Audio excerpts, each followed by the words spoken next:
Rien n'a démarré mardi sur les pavés du ministère de la Défense, site choisi pour accueillir la concertation politique majorité-opposition dans le but de parvenir à des élections libres, transparentes, crédibles et apaisées.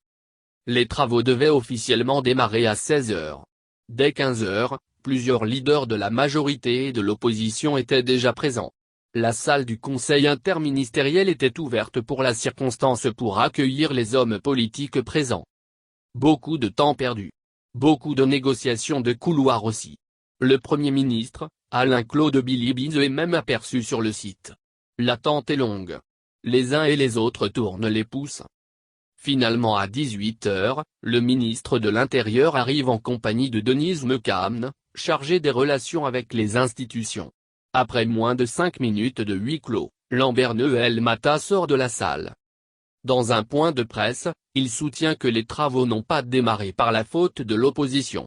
Elle a d'abord boudé le nombre de 30 représentants pour l'opposition et 30 pour la majorité demandés lundi pour participer à ces concertations. Selon Lambert Noël Matta, informé de la bouderie de l'opposition, le président Ali Bongo a accepté de porter ce chiffre à 40 pour chacun des deux camps. L'opposition s'est malheureusement empressée à déposer les listes par petits groupes comme lors de la mise en place du bureau du Centre gabonais des élections, CEJ. Le démarrage des travaux est reporté. L'opposition a jusqu'à ce mercredi à midi pour déposer sa liste consensuelle. À l'origine de la division de l'opposition large.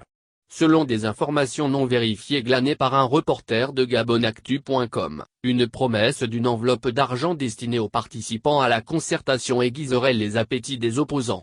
La somme serait prévue pour couvrir certaines dépenses des participants en termes de taxis par exemple.